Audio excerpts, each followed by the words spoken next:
gusto ko lang sabihin kay Espinedo, sa lahat ng pulis, ikaw lang ang magaling, ikaw lang ang matino, lahat ay masama na, sindikato na, at sinasabi mo na ang PNP ay the biggest syndicate. Well, it breaks my heart. It breaks my heart.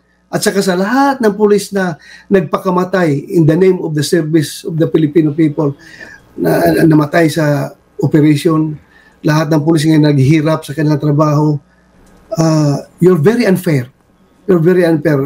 Baka lumaki na yung ulo mo.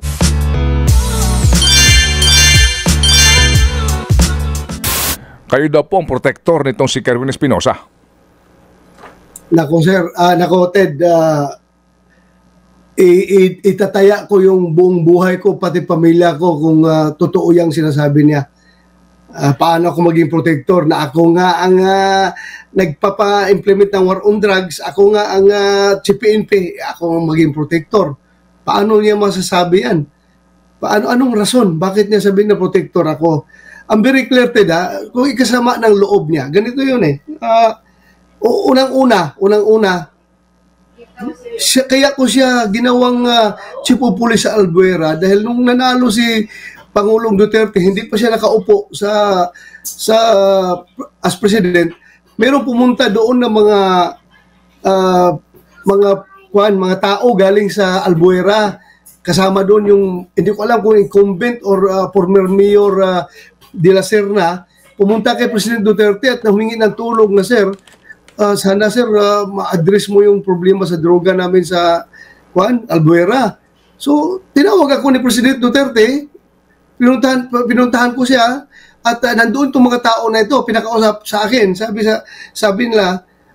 ni President Duterte, ikaw na bahala itong mga tao na ito, may problema sa Albuera. So, sabi ko, anong nyo? So, yun nga, droga. So, sir, sabi na, sir, meron kami sanang pakiusap sa inyo na kung pwede itong tao gawin yung chief of police doon. Kasi lalaban talaga ito at matino ito na tao. Sabadista ito, sir. Matino. So, sabi ko, sino yan? Major ba yun? Captain pa si Espinedo noon. O sige, ilagay natin. Kung pag-upo namin, i-assign ko yan doon. So, yun nga, tinawagan niya ng mayor, si Espinedo, binigay ang cellphone sa akin.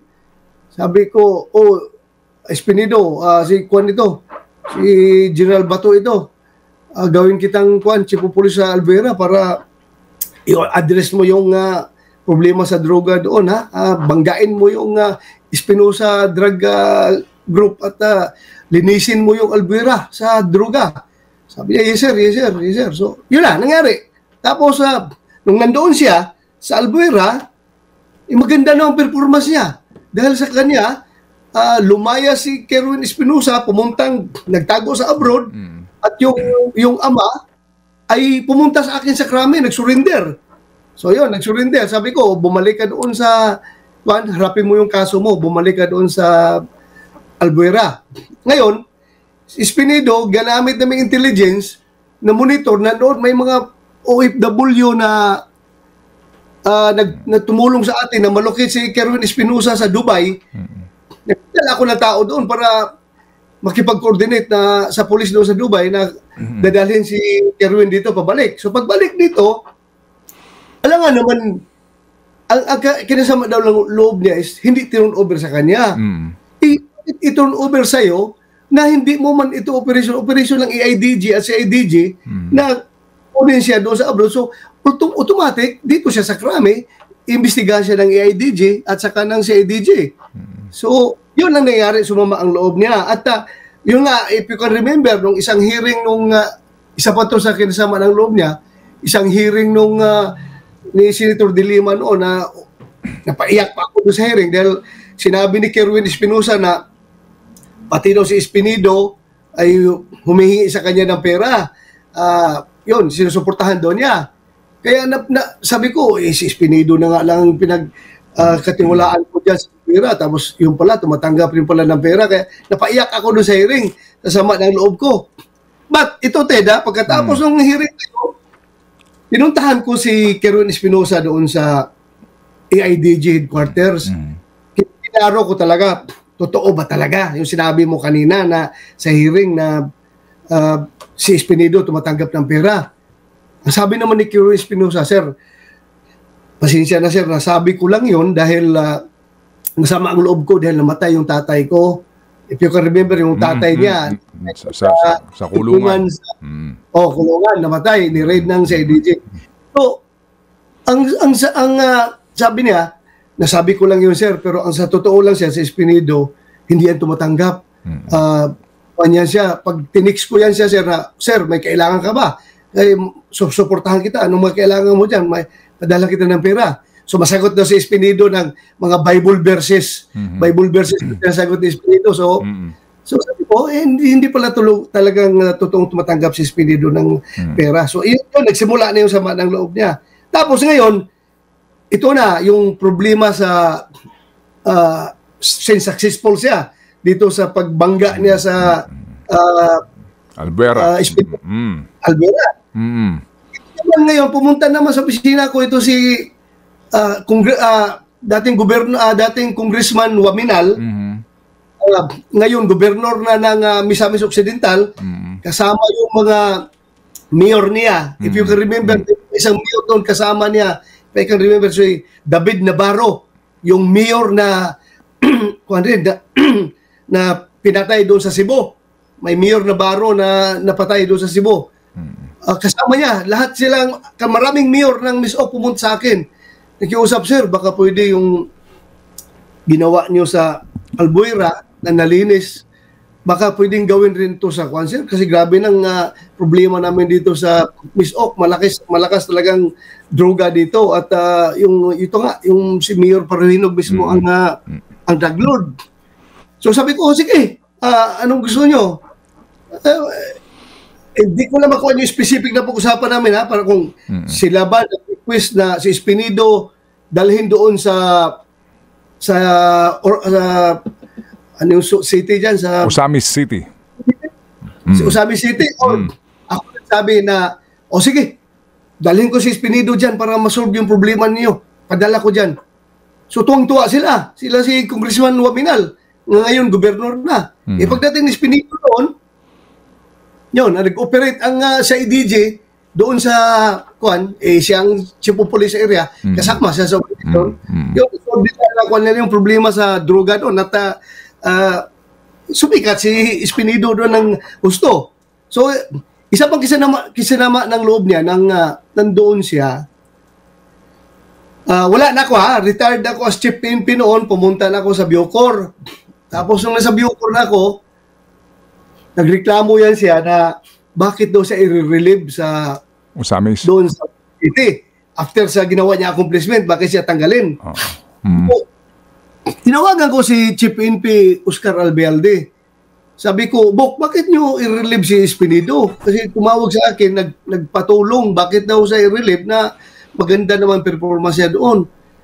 Sabi ni Albialde sa akin, Bok, white clearance ito kay Secretary Anyo dahil may letter yung mga signed by mayroong yung isang suna 28 yung nasuna ni President Duterte. Pagkatapos ng suna, mayroon daw lumapit sa kanya na isang congressman doon sa MISOC, nagbigay ng letter, copy fornis daw siya, address to Secretary Anyo as DILG Secretary na kanila nireklamo si Espinido na dapat tanggalin daw doon dahil sobra na daw abuso. May mga, yun ang pagkasabi ni Albayalde sa akin, hindi mo sa akin na susulat. Sabi ni Albayalde, Bok, ang mga negosyante ng Osamis City, may mga nag-sign ng letter, petition against Espinido dahil nga umabuso na daw ito para na daw mayor doon at kung ano-ano nang pinaggagawa, yung mga construction materials daw, mga pintura, mga ano pang materialis daw kinukuha doon sa kanilang mga tindahan at hindi nagbabayad. At may threat pa nga daw nga kung gusto ninyo, kung sinisigil nyo ako, baka gusto ninyo, may mangyari sa inyo. Yun lang sabi sa akin Albayalde noon. Sabi ko, siguro, kausapin mo yung mga business doon na kailangan natin si Espinido doon dahil kung baka mabubuhay uli yung paruhinog group kung mawala si Espinido doon. So in short, hindi natuloy yung pag-relieve sa kanya doon. Hindi natuloy pag-relieve sa kanya doon. Tapos ngayon, mayroon na naman siya binanggit na bakit daw siya sinama sa watchlist daw, mayroon daw siyang derogatory report doon sa DI sa kanya, gano'n. Wala ako doon dahil during my time, upo-upo, wala akong alam na derogatory report laban sa kanya, kaya ko siya nilagay doon sa Albuera. So yun po ang istoryated na. Opo. So ngayon sir, may mga binabanggit pa siya, no? Ito'y laman po naman ng balita na yung instruction na although hindi ko naman narinig actual na sinasabing pagpapatayin mo yung mga drug suspect na yan, pero yun daw po mga wordings na ginagamit, kumbaga paglilinis o mga ganon ay understood na kapag naandong ka sa listahan na sa drug watch list, dapat kang patayin. At the same time po daw, may reward na ibinibigay. Nabanggit nga din po daw yung pangalan po ni Senator Bongo. Opo, dito. So, doon po sa instruction daw po na pagpapatayin itong mga nasa listahan ng drug watch list na ito at maging yung sinasabing reward sa bawat napapatay na suspect. Ako, Tedo, honest to God. Kung si Espinido ay binagamit niya yung Biblia sa lahat ng kanyang mga sinasabi, ako naman, hindi ko gumagamit ng Biblia. Ako lang, honest to God, never ako nagbigay ng instruction sa kanya na patayin sinong dapat patayin, gano'n. Never ako nagbigay ng instruction. May very, very clear instructions to him. Pagpadala ko sa kanya sa Albuera at pagpadala ko sa kanya doon sa Osames is very clear.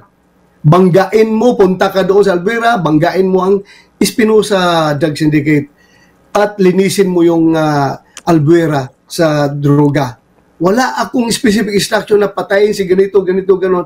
Oh, of course, kung in the course of your implementation of your duty, na treat yung buhay mo, lumalaban yung kalaban, by all means, you have to defend yourself, protektahan mo sarili mo. Hindi ko na kailangan sa kanya yan dahil pulisya Pero yung assumption niya na pag sinabi ko na tapusin mo yung problema sa droga doon, assumption lang niya na kasama ang pagpatay, ay assumption niya yun. But never ako nagbigay ng instruction na patayin mo ito, kung sinong nasa listan, patayin mo ito, meron kang reward. Cross my heart. Never ako nakapagbigay ng reward kung sino man yung reward na ano yung reward na sinasabi niya. Wala akong reward na binibigay. Kung may accomplishment ka, then I will promote you. O kaya nga, na-promote siya from major, naging colonel yan, dahil maganda performance niya Pero never ako nagbigay ng reward. Wala akong pera na pang-reward na yan. Ang pera natin isa sa intelligence fund na ginagamit para sa intelligence operations. Wala akong binibigay na reward sa kanila. Sige siguro po. Kung Go ahead. Siguro ano po? Kung nasa listahan yan, listahan ng most wanted na approved ng DILG na most wanted, may kaukulang reward dyan doon nakalagay, may reward. Pero yung reward na makapatay ka, re-rewardan kita. Ted, kung siya, Biblia, ang sinasabi niya, ako, buhay ko, tinataya ko. Wala akong binigyan ng reward na makapatay ka ng daglod. Bibigyan kita ng reward. Trabaho, pulis kayo, linisin ninyo ang area of responsibility niyo dahil trabaho ko yan, druga. Opo. Senator, kayo ba pwedeng mapakiusapan? After all, ito binabanggit naman ng mga miyembro po ng Quad Committee na ito, mga chairman dito, na to confront the Espinido dito sa kanilang ginagawang hearing para po at least magkaharapan kayo at masabi mo ang mga sinasabi mo ngayon sa kanya. Well, it doesn't need a Quadcom to clear myself. Sabihin ko sa'yo. It doesn't need a Quadcom to clear myself. I am very consistent. Sabi ko nga, hindi ako mag-attend sa kanilang hearing. Hindi ako mag-attend sa kanilang hearing. Whatever the reasons behind, alam niyo yan. Alam na yung ayaw ko mag-attend dyan sa kanilang Quadcom. Pasensya na kayo, mga kaibigan ko, kayo mga congressman, kaibigan ko lahat dyan. Si Ace Barbers, si kuwan yan, yung apat na kuwan yan, malaking respeto ko sa kanila. Pero pasensya na. I don't want to become the president in violating the interparliamentary courtesy. Sana maintindihan ninyo. Sana maintindihan ninyo. Opo. Senator, ito ho ay sinumpa ang salaysay ni Colonel Espinido, ano po, and ito po ang kanya ngayong itong pinagbabasihan din ng mga kongresista sa kanilang pagtatanong. Sinumpa ang salaysay po ito. Anong balak niyo hong gawin ngayon? Dito po sa kanyang mga ipinahayag na ito under oath.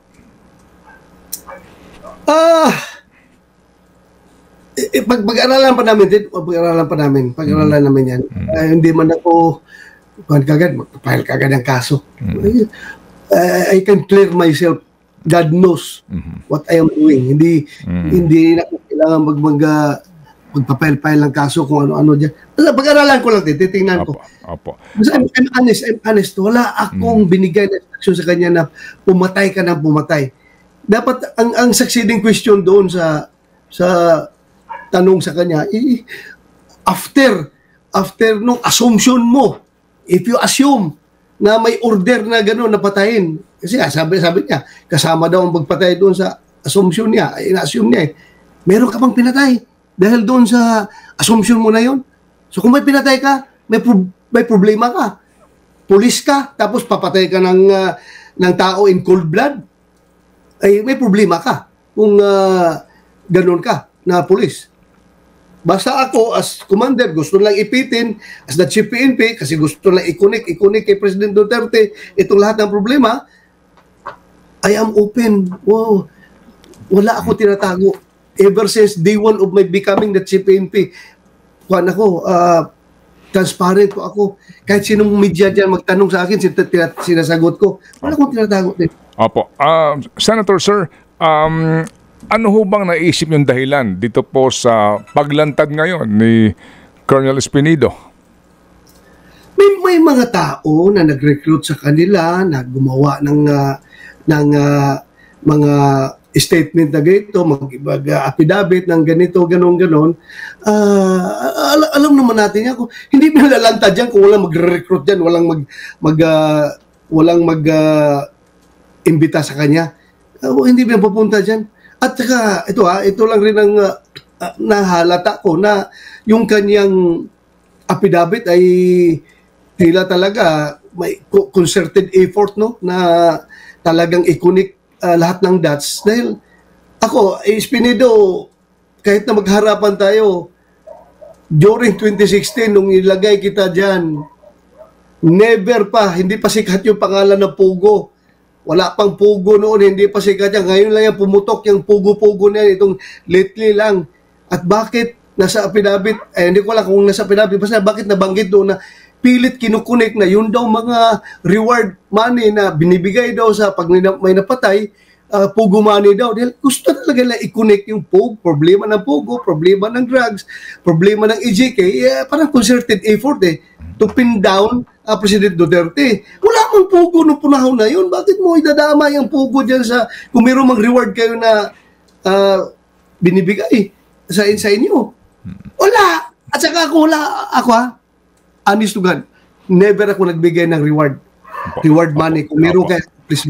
Senator, nabanggit niyo dati na magpapatawag kayo, di po ba, ng inyong sariling investigasyon dito po sa mga isyong ito?